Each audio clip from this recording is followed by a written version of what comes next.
Hello friends, நாம் இன்னைக்கு TNPSC special சேனலில் 10ஆம் வகுப்பு தமிழ் பாடப்புத்தகத்திலிருந்து டெஸ்ட் 3 பார்க்க போகிறோம். இப்போ தான் இந்த வீடியோ ஃபஸ்ட் டைம் பார்க்குறீங்கன்னா மறக்காமல் சப்ஸ்கிரைப் பண்ணுங்கள். அப்படியே பக்கத்தில் இருக்கிற பெல் ஐக்கானையும் கிளிக் பண்ணுங்கள். வாங்க நம்ம வீடியோக்குள்ளே போகலாம். முதல் கேள்வி, தமிழின் முதல் அகராதி நூல் எது? தமிழின் முதல் அகராதி நூல் எது? இதற்கான ஆன்சர் சதுரகராதி. அடுத்த கேள்வி, அற்றை திங்கள் அவ்வெண்ணிலவில் என்னும் நூலின் ஆசிரியர் யார்? அற்றை திங்கள் அவ்வெண்ணிலவில் என்னும் நூலின் ஆசிரியர் யார்? இதற்கான ஆன்சர் ந. முருகேச பாண்டியன். அடுத்த கேள்வி, இசை நிறை அளபெடை என்று அழைக்கப்படுவது எது? இசை நிறை அளபெடை என்று அழைக்கப்படுவது. இதற்கான ஆன்சர் செய்யுளிசை அளபெடை. அடுத்த கேள்வி, கேட்டவர் மகிழ பாடிய பாடல் இது. இத்தொடரில் இடம்பெற்றுள்ள தொழிற்பெயரும் வினையால் அணையும் பெயரும் முறையே எவை? கேட்டவர் மகிழ பாடிய பாடல் இது. இத்தொடரில் இடம்பெற்றுள்ள தொழிற்பெயரும் வினையால் அணையும் பெயரும் முறையே எவை? இதற்கான ஆன்சர் பாடல் கேட்டவர். மொழி ஞாயிறு என்று அழைக்கப்படுபவர் யார்? மொழி ஞாயிறு என்று அழைக்கப்படுபவர் யார்? இதற்கான ஆன்சர் பாவனர். அடுத்த கேள்வி, பரமார்த்த குரு கதைகள் என்னும் நூலின் ஆசிரியர் யார்? பரமார்த்த குரு கதைகள் என்னும் நூலின் ஆசிரியர் யார்? இதற்கான ஆன்சர் வீரமாமுனிவர். அடுத்த கேள்வி, மதுரை சென்றார் இத்தொடருக்கு உரிய தொகைநிலை தொடரை தேர்வு செய்க. மதுரை சென்றார் இத்தொடருக்கு உரிய தொகைநிலை தொடரை தேர்வு செய்க. இதற்கான ஆன்சர் வேற்றுமை தொகை. காரணம், மதுரை சென்றார் இத்தொடரில் கு என்னும் வேற்றுமை உருபு மறைந்து வந்து மதுரைக்கு சென்றார் என பொருள் தருகிறது. எனவே இது வேற்றுமை தொகை எனப்படும். அடுத்த கேள்வி, சாகும்போதும் தமிழ் படித்து சாக வேண்டும் என்றன் சாம்பலும் தமிழ் மணந்து வேக வேண்டும் என்று கூறியவர் யார்? சாகும்போதும் தமிழ் படித்து சாக வேண்டும் என்றன் சாம்பலும் தமிழ் மணந்து வேக வேண்டும் என்று கூறியவர் யார்? இதற்கான ஆன்சர் க. சச்சிதானந்தன்.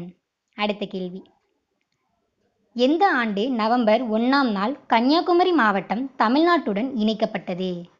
எந்த ஆண்டு நவம்பர் 1ஆம் நாள் கன்னியாகுமரி மாவட்டம் தமிழ்நாட்டுடன் இணைக்கப்பட்டது? இதற்கான ஆன்சர் 1956. அடுத்த கேள்வி, கோப்பரசேகரி என்ற சிறப்பு பெயர் பெற்றவர் யார்? கோப்பரசேகரி என்ற சிறப்பு பெயர் பெற்றவர் யார்? இதற்கான ஆன்சர் 2ஆம் ராசராச சோழன். அடுத்த கேள்வி, வாஜ்பாய் அவர்களின் கைகளால் பெண் ஆற்றல் விருது அதாவது ஸ்திரீ சக்தி புரஸ்கார் என்ற விருதினை பெற்றவர் யார்? வாஜ்பாய் அவர்களின் கைகளால் பெண் ஆற்றல் விருது அதாவது ஸ்திரீ சக்தி புரஸ்கார் என்ற விருதினை பெற்றவர் யார்? இதற்கான ஆன்சர் சின்னப்பிள்ளை. அடுத்த கேள்வி, மதுரை பதிற்றுப்பத்தந்தாதி என்னும் நூலின் ஆசிரியர் யார்? மதுரை பதிற்றுப்பத்தந்தாதி என்னும் நூலின் ஆசிரியர் யார்? இதற்கான ஆன்சர் பரஞ்சோதி முனிவர்.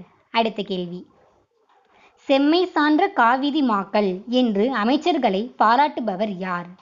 செம்மை சான்ற காவிதி மாக்கள் என்று அமைச்சர்களை பாராட்டுபவர் யார்? இதற்கான ஆன்சர் மாங்குடி மருதனார். அடுத்த கேள்வி, எனது போராட்டம் என்ற நூல் வழியாக தன் வரலாற்றை ஆவணப்படுத்தியவர் யார்? எனது போராட்டம் என்ற நூல் வழியாக தன் வரலாற்றை ஆவணப்படுத்தியவர் யார்? இதற்கான ஆன்சர் மா.பொ. சிவஞானம். அடுத்த கேள்வி, பொருந்தாத ஒன்றை தேர்வு செய்க. பொருந்தாத ஒன்றை தேர்வு செய்க. ஆப்ஷன், பாரிஸுக்கு போ, புதிய வார்ப்புகள், விஷ்ணுபுரம், குருபீடம். இதற்கான ஆன்சர் விஷ்ணுபுரம். காரணம், விஷ்ணுபுரம் என்ற நூலை எழுதியவர் ஜெயமோகன். மற்ற மூன்று நூல்களையும் எழுதியவர் ஜெயகாந்தன். அடுத்த கேள்வி, சேரமான் காதலி என்னும் புதினத்திற்காக சாகித்ய அகாதமி விருதினை பெற்றவர் யார்? சேரமான் காதலி என்னும் புதினத்திற்காக சாகித்ய அகாதமி விருதினை பெற்றவர் யார்? இதற்கான ஆன்சர் கண்ணதாசன். அடுத்த கேள்வி, கட்டுரையை படித்தால் இத்தொடரில் இடம்பெற்றுள்ள தொகாநிலை தொடரை தேர்வு செய்க. கட்டுரையை படித்தால் இத்தொடரில் இடம்பெற்றுள்ள தொகாநிலை தொடரை தேர்வு செய்க. இதற்கான ஆன்சர் வேற்றுமை தொடர். அடுத்த கேள்வி, முல்லை நிலத்திற்குரிய மக்கள் யாவர்? முல்லை நிலத்திற்குரிய மக்கள். இதற்கான ஆன்சர் ஆயர் ஆய்ச்சியர். அடுத்த கேள்வி, மீனாட்சி அம்மை பிள்ளைத்தமிழ் என்னும் நூலின் ஆசிரியர் யார்? மீனாட்சி அம்மை பிள்ளைத்தமிழ் என்னும் நூலின் ஆசிரியர் யார்? இதற்கான ஆன்சர் குமரகுருபரர். அடுத்த கேள்வி, கிபி 6ஆம் நூற்றாண்டின் தொடக்கத்தில் எந்த மாநகரத்து சிற்றரசர் போதிதர்மர் என்னும் சமய பெயர் பூண்டு சீனாவுக்கு சென்றார்? கிபி 6ஆம் நூற்றாண்டின் தொடக்கத்தில் எந்த மாநகரத்து சிற்றரசர் போதிதர்மர் என்னும் சமய பெயர் பூண்டு சீனாவுக்கு சென்றார்? இதற்கான ஆன்சர் காஞ்சி. அடுத்த கேள்வி, சாயாவனம் என்னும் புதினத்தை எழுதியவர் யார்?